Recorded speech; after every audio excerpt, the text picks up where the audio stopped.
Hey, what's up, everyone? Welcome to Screen Smash, CouchSoup's video game podcast. I'm your host, Dan Morris. Joining me tonight is Maria, Hello. Jake Brown, What's up, y'all? and Louie. Huh?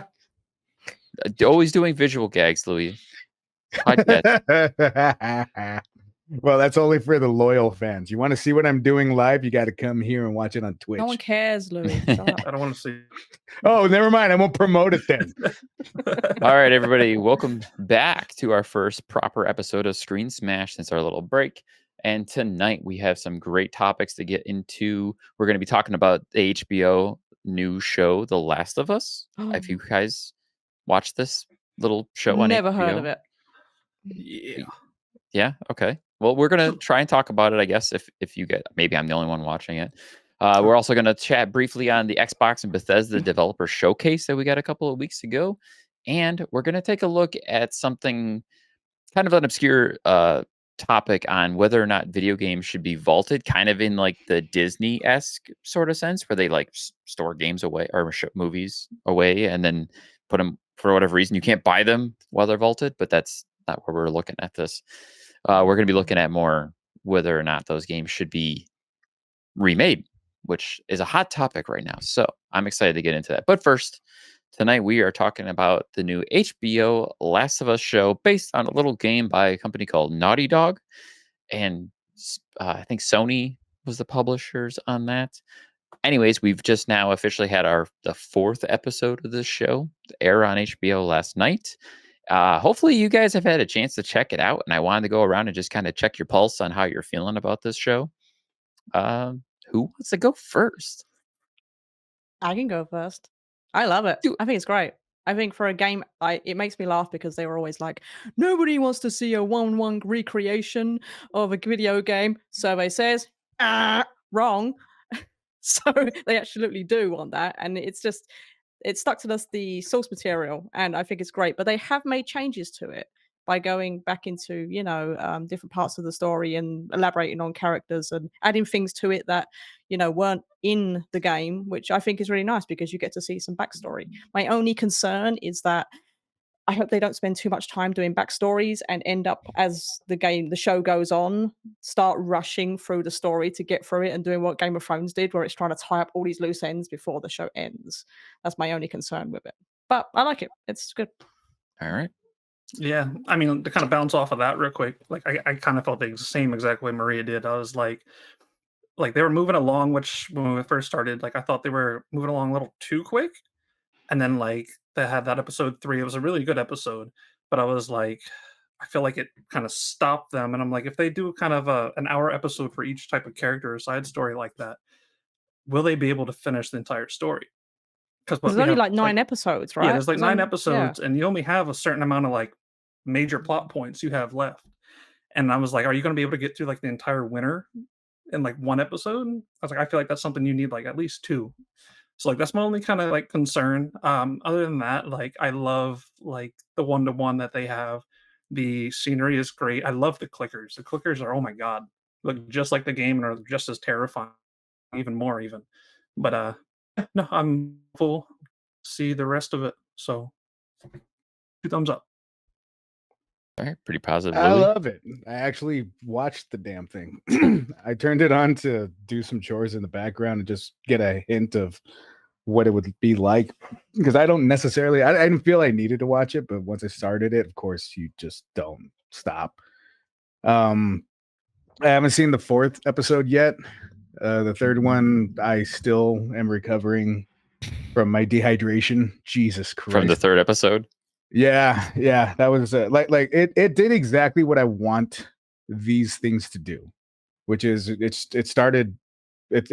pays homage basically by having certain scenes like direct, absolute, complete comparison, but then it gets into different stuff that we never got the answers to. And that was one of the things I liked about the game, is that it doesn't tell you everything, because that's how life is. Shut up, sorry. But this show is giving the chance to give that a little more freedom. So, and I'm very happy with what they did in episode 3. I don't want to spoil anything for anyone. If you compare it to the game, it was We missed out on some good action, missed out on some very, very funny banter between two people, but I don't care. It was better than I thought it had any right to be. And I really, really appreciate not knowing what the hell is going to happen while still knowing what's going to happen. So it's one of the best things that I could think of interpretation wise. It's so damn good. Cool. Kind of different but familiar in a way. Go ahead. I'm sorry. No, I was going to say I'm actually pleasantly surprised with the show. I'm really much enjoying it. I enjoy it as it is a really, really close, probably one of the best adaptations of any video game to another medium in any form I've ever seen. Anyone who's followed me knows that I've talked on this subject a lot in the past about like we've talked about bad video game movie adaptations. We've talked about bad show adaptations. And this is now officially one of the best versions of anything when it comes to a video game in the form of a show or anything else. I actually really appreciate what they're doing by giving us more deeply like dug down narratives in the world of the game, because that's actually what I want from the show. When they first announced the Last of Us show, they said it was going to not be the story of the game. And then like a few months later, they're like, oh yeah, we're going to do the game. And it was like, well, you pulled a fast one on us. We thought you were doing something different. But anyways, I was really excited for the notion of getting like stories within the universe. And now that it's doing a little bit of both, I kind of like it. And to your guys' concern about the story going too fast over the course of 9 episodes, I wonder if they might try to stretch it out beyond that. Like a second season will, maybe they're not going to keep just the first game to one season.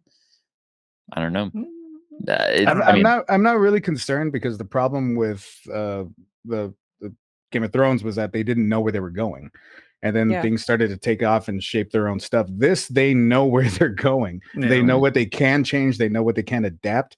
That's why Game of Thrones seasons 1 through 4 were so perfect. And then, and that's why this one so far is starting off so perfect, because you also have the original people involved. So I'm not worried at all about where they go. I'm more concerned that it stays as good as it is. Sometimes it doesn't do that. It's a little too good to be true at the keeping moment. that quality level up there. Yeah, that's a very good way of putting it, Maria. Yeah, but for sure like the clickers for sure were fantastic, and there's going to be a bloater at some point. We know it. It's going to happen. I can't wait to see what that looks like on screen and how brutal it's going to be. Louis, once you get caught up with episode 4, there's some good stuff in episode 4. We're not going to get too deep into this. If you want to get a real deep dive on The Last of Us, you can check out CouchSoup's other Watching Now podcast, The Rest of Us. Little shout out to our friends over there at The Rest of Us podcast. They're doing weekly deep dives on every episode every week. So you guys can go check them out when they air on YouTube on Wednesdays. But anyways, moving us along, something a bit more bigger in the gaming space. We just recently got the Xbox Bethesda Developer Diary Showcase. I forgot the wording exactly, but anyways, it was basically Xbox's first version of a Direct, kind of like what Nintendo and PlayStation have been doing for a long time. Me personally, I thought it was excellent. I loved that. I think that was like really great. And I wanted to see what you guys thought of that presentation. I'm going to start it with Louis. I didn't see it. How dare you, Louis? This is the one that you... Oh, my God. Do you at least know what was discussed? Well, okay, so Jake and Maria kind of filled me in a little bit about it. From what I heard, there was only a couple things that I thought would be I would be interested in, but the rest of it just, it doesn't really get me. Like I don't really care, to be honest. I hate Minecraft. No one doesn't know that. Forza racing is fun, but racing is more fun with friends, and Forza is so like just as realistic as possible. My brother-in-law loves that kind of stuff. Me, I play games to not be real. I want to be a ninja with a sword. So, I didn't really, there wasn't much there that would have excited me, except for maybe Redfall. and I just want to know what hi-fi whatever is all about. Oh, I've got That- lots of things to say about Hi-Fi Rush. Don't you worry. I know you know that one because you've been playing it, and unfortunately I haven't had the time to, and I just like those are the ones that I would have been interested in, but I can also just go to you for it. So I'm like, I'd rather talk to my friend who knows it and who knows me and is going to skip through the shit I don't care about. So that's what I have to say about that. I just wasn't interested. Well, I would have liked to hear what you thought of the actual presentation itself, but since you didn't actually watch it, I'll suffice for your takes on the games. Now I'll tag myself in for this. So I did watch it. Like overall, like I think it was pretty good. It wasn't like the best, but like No. I think one of the things I loved about it was very straightforward. It wasn't very gimmicky. It wasn't like we're gonna have a celebrity here to talk, I don't know, nonsense about some game or whatever. Like they got straight to the point, and that's what I love. They're like, here's the developer, here's the game, trailer, whatever. That's what I want. Like I don't want any gimmicks. Um, like Dan was saying, like I know you're real happy about Hi-Fi Rush. Like that game is actually really fun. I've played it. I've gotten a few hours into it. Definitely gives off Sunset Overdrive and Jet Set Radio vibes. I love both of those games, and so like as I'm playing this, I'm like, oh my goodness, it feels just like it. Um, One of the best things about it, I think, is how everything, like the environment in the game, is moving to a rhythm, and that's so awesome. Other than that, like Redfall looks pretty fun. I don't think it's a game I'll play by myself. I think I'll definitely want to play it with friends. And as far as Minecraft goes, I haven't really made up my mind on it.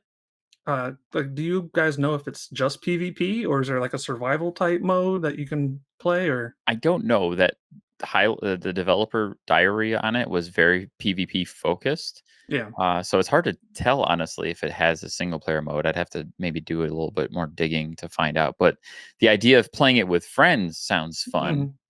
Yeah, it But gives me the Minecraft one reminds me of Dragon Quest Builders a little bit, where it's kind of more like you build your town and you kind of go on little adventures and stuff like that. And I kind of like that game because I find Minecraft is kind of pointless to me. Like I don't want to build a playing house it and wrong. farm for no reason. So yeah, I like the idea of Minecraft. I thought it was kind of cool. And that hi-fi game, Jet Set Radio to the Rhythm, yeah, it looked cool. And the fact that they like released it right there and then, like the game were like, here's a game, you can play it, yeah, it's cool. nice. All right. I Well, also I didn't like I watch the said, show. I have lots of thoughts on this because I love Forza. I'm really excited for a new Forza game. I don't know what it is, but like I get really into those car simulation games and I get really deep into the career mode and playing them. Seeing the new version, of course, because car games usually are like they're those showcases for what a console can do. It's just like sports games almost like every new console generation there's a new sports game or like a new sports game or a new racing game to highlight what the system can do, just like PlayStation got Gran Turismo 7. So I thought that the deep dive on Forza was really cool because I'm excited for that. I enjoy those things. The Minecraft Legends was a little more flat to me, and it's like, yeah, I'll probably give it a try because it'll be on Game Pass and I'll have friends to play it with. Um, Redfall has been like on my list of upcoming games that I'm excited about for a while since they originally announced it, and I'm even more excited after watching that deep dive. ESO, I've dipped my toe in a little bit here and there, so it was interesting to see more on that. And then the Hi-Fi Rush though, like that to me was just the big show stealer. It came out of nowhere. No one knew it was coming. Surprisingly, it didn't get leaked. And when they were showing it off, I'm like, this looks really cool. I love this animation style. The gameplay looks fun. It looks like Devil May Cry, but to music. And it's really lighthearted and snarky with all this anime style to it. And then they were like, boom, it's dropping today. And I'm like, no fucking way. Yes. I even watching the trailer, I was like, I don't know how long it's gonna be before this game comes out, and I'm worried I'm gonna forget about it by then. So when they were like, boom, here it is, I was like, great and fantastic. And I've been playing the game since, and it's a blast. It's super fun. It's getting a lot of positive like feedback across the board. That to me was just the best thing they could do with that shadow drop of that game. They definitely need to do more shadow drops like that in the future. That'd be awesome. Yeah, I really For hope sure. there's more of those. I think that's the best utilization of Game Pass as a service too. That they're just Sure. like boom, here's this game. And I mean, Christ, like Hi-Fi Rush is only retail $30. That's its normal buying price. But I it's think they should do there's a stuff lot as to it. like I'm just thinking with game releases, they should do more stuff like that because sometimes games are they're announced far too early down the road, I hate that. down the road, and then by the time you actually release the game, you don't give a shit about it anymore because Right. you're just so bored of hearing about it. So yeah, doing that kind of like, here's a game, have it. It's kind of amazing. They should do more of that. And I might actually watch a show if they did more of that because I think them award release things are boring. So But I highly encourage everyone to check out Hi-Fi Rush if you can. The game is super fun. And the best part about it is it's a rhythm-based game, but it doesn't require you to be really good at rhythm, which I'm not. So that has actually been making it that much more satisfying for me to play because I'm not great at rhythm, but I can enjoy the game. The writing is fantastic. It's super funny. I love the style. So good. I can't say enough about it. It's a rhythm game. I'm out. It's a rhythm no action rhythm. game. Bleh.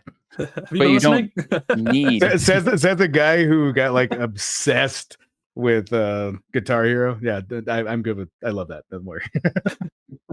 And it's got a really cool soundtrack too. Like I'm actually playing it, like Yeah. waiting for the next Nine Inch Nails song. I'm like, I want to see what part has Nine Inch Nails to it that I can jam out and beat up baddies to. But even one the of that makes more just sense. the few rhythm games that I played was the Rayman Legends with the Black the Betty. song levels, Yeah, those were yeah. I was just great. kind of like, oh my god, please, it's amazing. I have to show that level to people like every time. I'm always like, you got to see this and how awesome it is, like how good it feels to play. But yeah, no other thoughts from you guys? No, how dare you?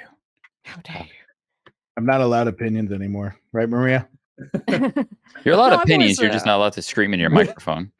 No, Yeah, I think that's an there's opinion. they're good games coming out. I mean, it's like Forza's been the lead of racing games for a while now. Like I was a big fan of Gran Turismo, and then they seem to have shit the boat with, that lately.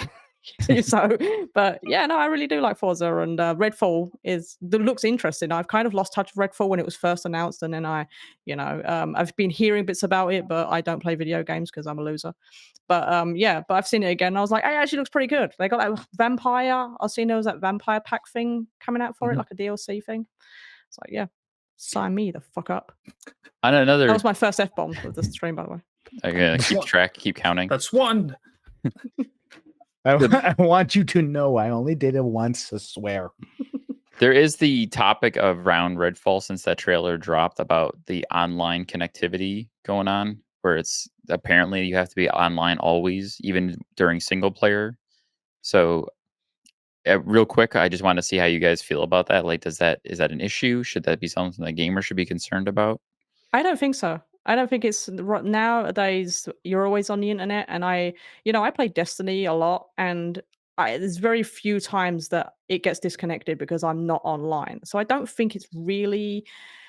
It's nice to have games that are offline to have that freedom, but I feel like we're so connected these days. I don't think it's really a concern. But I mean, yeah, it's kind of both and both, really. Yeah. Doesn't bother me. The possibility Yeah. of you actually needing, I don't know.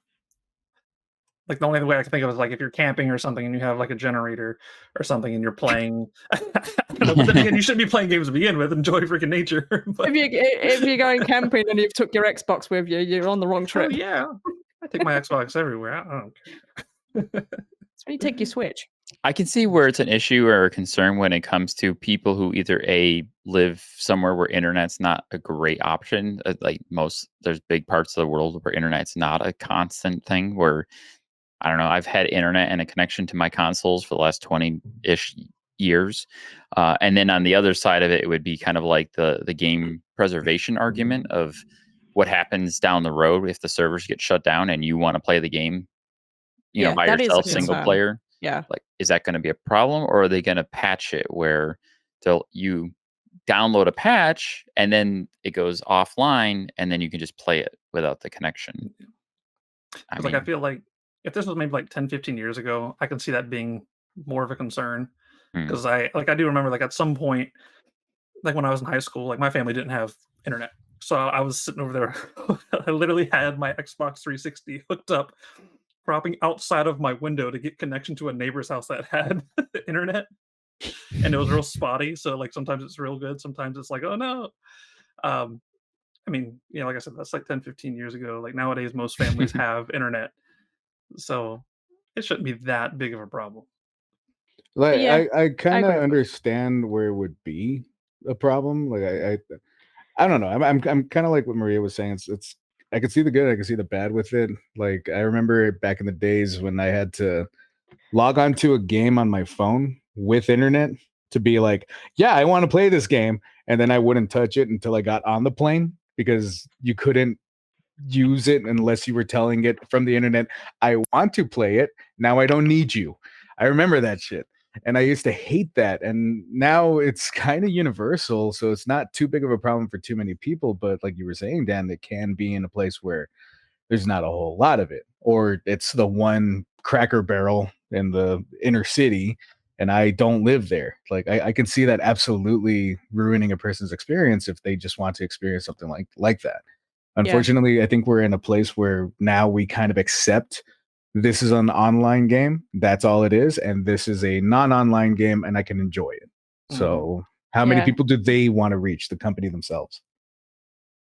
And yeah, to touch on what Dan was saying with the fact that once the servers are down, you lose that game. That is a true risk of a lot of games that are, like Overwatch 1 is gone now because they don't, it's shut down and stuff. And like I know Team Fortress is under threat because they're like, we don't want to update it anymore because it's been a free game for a long time. And so there's a massive fan community that are like, we love this game.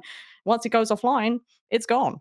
Sort of thing. So, yeah, I get it from both sides. Can we just have our games and own them, please? Yeah. That would be great. I want to emulate my game. Have and enjoy the things we love. Oh God! Stop bleeding our money out of us, please. Thank you. That's not gonna happen. Well, I mean, I guess it comes down to like games more and more nowadays are designed from the ground up to be multiplayer experiences, whether it's PvP or PvE or anything in between. That all requires infrastructure, that all requires networks, that requires servers. You can't have those things without that. So just the way they're building the games to be played makes it an inherent flaw that you can't have one without the other. Like Destiny. What's Destiny without online functionality? Halo. Yeah, single player Halo campaign. You had that in a holster. You were ready. I need to do my one today. Drop that bomb. All right, before we move on to our main topic, we have a little word from a sponsor. Oh, good God. Hey there. Are you tired of having a weak and boring face? Well, here, why don't you give this a try? Drew's 100% not bathwater beard oil. Patent pending. Here's a free sample!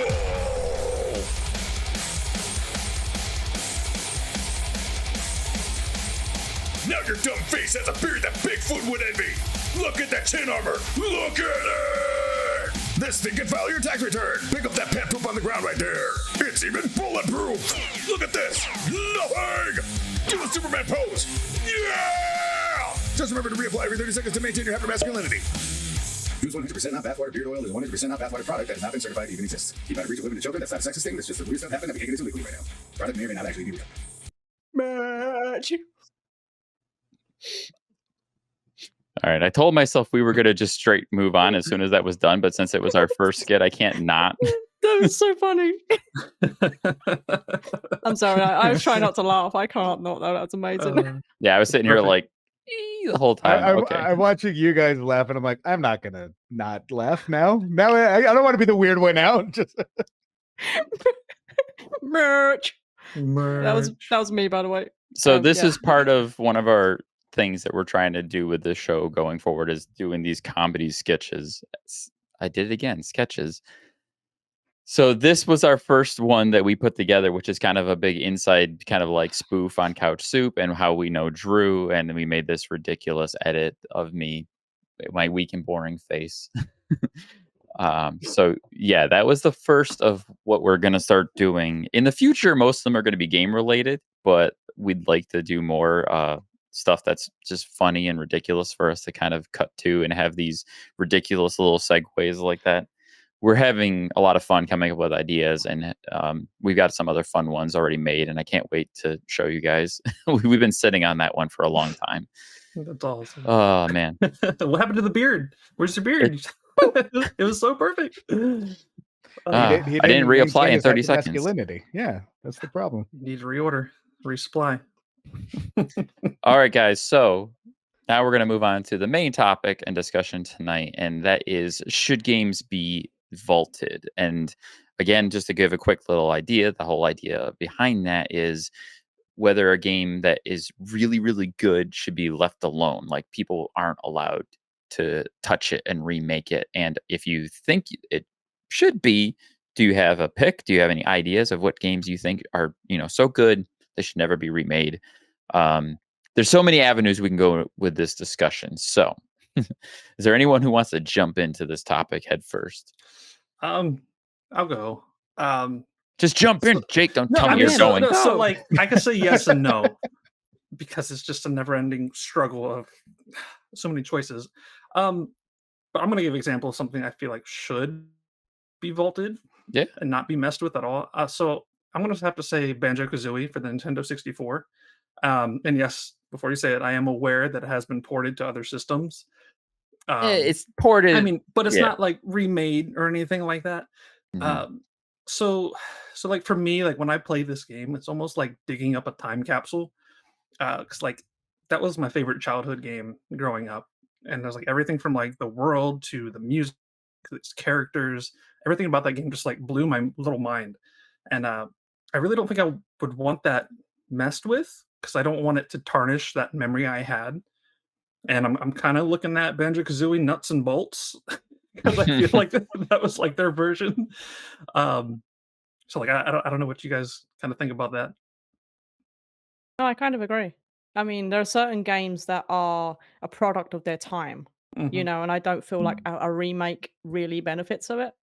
It doesn't really add anything to it, because I'm also gonna go for the N64, and my one I'm probably gonna get shot for because I'm gonna say GoldenEye. Oh, very So interesting. yeah, because GoldenEye is it's not a terrible game, but the reason why it should be vaulted is because it's very much a product of its time. And it was one of the first games on the console, well, not on the console, but it was the first person shooter on the console to bring that 4-player split screen multiplayer, home environment thing to it.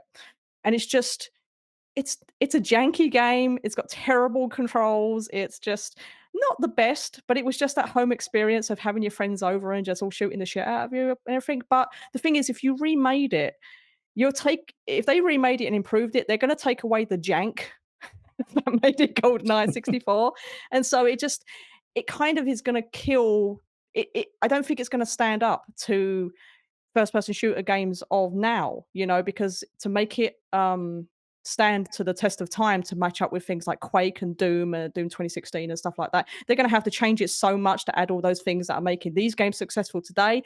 Change it so much it won't be GoldenEye anymore. And also, it's a movie adaptation for a movie that no one gives a shit about. So it's just like, it's very much the product of its time. How dare you, And- Maria? How Yeah. dare You're you? dying. No one gives a shit about that movie. GoldenEye is the best Bond movie. GoldenEye. But yeah, I just think I feel like it should be available for consoles. I know they just released it for the Switch and the Xbox, and it should definitely be put there for that. But as like for people to keep it alive and play it and realize how shit it actually was.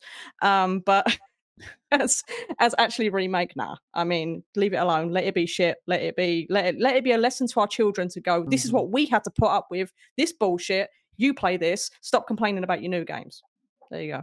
Yeah. I can I echo agree that with a that. little bit, at least because I had just actually played the Xbox version of GoldenEye that they put out, and I love it for what it is. I love it that it's still the original game, but it has the tiniest little improvements to make it playable now. But like you said, if they try to release that as a new game, it wouldn't hold a tooth to the giant Yeah. maws of the modern shooters that we know and love today. But I enjoy that I can use both analog sticks to aim and shoot in the game. It makes it much more enjoyable to play. Right, yeah, rather than that fucking thing that I Yeah. had. Yeah. Whatever that was. And even now, if you go back to play GoldenEye now, you're like, wow, this plays like dog shit. I don't remember Exactly. it sucking. So, Exactly. The game sucks, so let it suck in its own fault. I can't hold the controller, much less think of how they would bring it. I'm in a weird place when it comes to remakes and stuff like that. I know we discussed this. Like, I don't believe in purism. I just don't. Because then, oh, so you believe that the only Romeo and Juliet that exists is the original, as in the one that Shakespeare was alive for? That's how stories work. We have to eventually have them told again.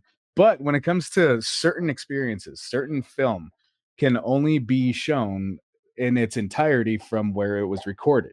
So, like Maria's saying, she said it perfectly that it was made at a time that it came out for what it was. I mean, the Wii redid it, and it was a great game when they redid it, but it wasn't the original. And Yeah, nobody cared. unfortunately, Yeah. and so like you can get into how a thing is tarnished by your memory of it or not, like what Jake was saying. But the thing is that like I it's not always going to be made for you the next one.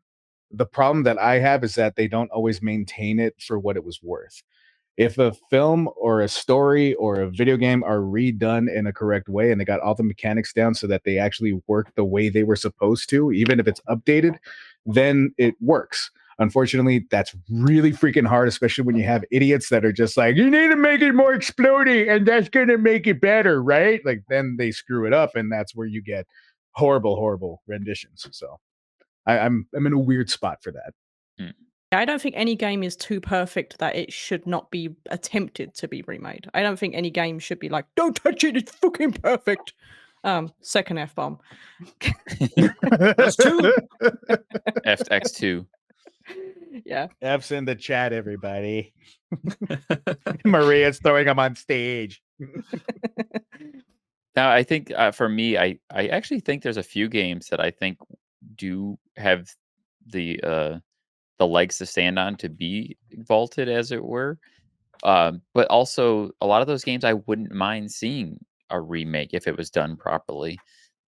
Games like the classic Zelda Ocarina of Time, which I think is an amazing game. Zelda Breath of the Wild, I think, is one of the best, most perfect games ever made. But it's also, even though that game is now 6 years old, it's still perfect. Like, there's still nothing wrong with that game, and I can't imagine how you would improve on that because the art style and the visuals are so timeless. And that's kind of like when you watch an old movie and it stands the test of time. Like, for some reason, even a movie filmed, like 80 years ago still looks fantastic. And it's like, how did they do that back then when they didn't have the technology that we have nowadays? But yet this movie looks incredible. And you could say the same for certain games, but that brings me to the other thought of, I think there's lots of bad games that should get remade to make them good. Yeah. So, or give us the ones that we were promised in the first place. yes, exactly. Cough, cough. That's I don't why know I if, don't watch any trailers, because then you're never disappointed. I don't know if you had a tangent planned for this part, Maria. She always has one. But no, in our pre-show like discussions, we had talked about this subject, and Maria was like, "Yeah, like Aliens, Colonial Marines." Like, yup, like that's the perfect example of a game that was so bad. Yeah. It should get a remake. It should be redone to make up for, and everyone who bought the original game should get that new version for free. And not just a remake, give us the fucking game that we were promised. What the trailers had in it. Yeah, I mean, you're telling us that all this cool stuff is happening, and that's not what you gave us. So you owe us a redo on the game that you sold to us, but you didn't deliver to us. You, Sega, yeah. Sorry. Oh, never mind. All right. And Louis, because you sold. Well, that was Gearbox, right? I think Gearbox developed that game. Yeah, And like probably. they were the ones that fucked it up, right? Like right around the time were doing Duke Nukem Forever, which was also another massive pile of shit. Yeah. Any game that has the words infinite or forever behind it is going to be a pile of shit. I'm just saying. Halo. Mhm. But that's another good part of the I liked argument it. is, like, is there any game that's so good that it's untouchable? No. No? Yeah, no, that's not how stories work. They gotta be retold. But that's Yeah. it's in a different context in a video game I know what you format. mean. I know what So you mean. There I are mean, games you that can. are great. Sorry. I mean, there are games that are great that are like, I love them to death. Mhm. But to say they cannot be remade or they shouldn't be remade, I don't know. It's just there's always room for improvement. And just because you can't see it in your head doesn't mean there's someone else down the road that doesn't go, that could have been improved. It's just there's always going to be room for improvement, no matter how. Like I really feel like Uncharted should have had better voice actors because they kind of sucked. You just want him to watch And this this is so the he can be last pissed time off Maria at was you. ever on that the was show. straight up just Right. throwing salt. Just a, That's not true. You know I love that game. Jesus. See, like for example, like the way that you can dismount my whole thing or disassemble, Jesus, my whole thing is like Tetris. Tetris doesn't need to necessarily have much added. They have tried to add stuff. They've tried the fourth dimension Tetris in VR for God's sake, and it was great. It was fun. It's a new experience, but it's still at its core Tetris. So, but then again, to my point with that is that it is being redone for a newer system. You're not running the one that you used to run on those screens this big on your cell phone on a PS5, but there is a version of Tetris on PS5 for God's sake. So, and that goes into like other games that aren't being resold and stuff like that. I still want to play Parasite Eve, and I don't want to do it illegally.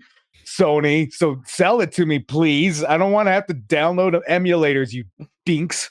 But anyway, Well, And that's the thing as well. It's like as long as games are ports. being remade, they're staying alive. The more yes. and they're being made available to That's true. newer players, newer systems, and to be mods and things. And so if we never remake games, people are never going to play them because people they'll play the remake and be like, this kind of sucks. I want to play the original, and then they'll go, oh, this is actually pretty good. So it's a way of just keeping it fresh in everyone's mind. So see, look at me being fair to the community. I wanted to Aw. go into this topic of discussion very heavily reinforcing the idea of like old horror games shouldn't get remade, but I've been constantly proved wrong over and over and over again with fantastic horror game remakes because like I'm a diehard old school Resident Evil fan. I love Resident Evil 1, 2, and 3 and what made them great to me, which somebody who didn't play those games back in the day thinks they're terrible. I like tank controls. I can't deny it. I think tank controls are stupid but fun. I like them. But we got the amazing Resident Evil 1 remake. We got the even more amazing Resident Evil 2 remake. Now we've got the Dead Space remake. Like horror games are perfect for remakes because they could always make them better, even though they're different from the originals. Yeah. Like I was saying, talking to you earlier about like I recently got the new Dead Space remake. Just the controls alone are so much better than what I remember the original Dead Space being, and like I feel like that's such a win. Like I even think they changed the controls to more of a modern Probably. feeling because if correct me if I'm wrong, I don't know if you remember, but like I think running used to be like LB or L1. That sounds right. Yeah. Like in this one, like it's the left stick. You click it like most games nowadays, and like I oddly enjoyed it. I mean, there are games that I don't think should get remakes, like games that came out 6 months ago. Well,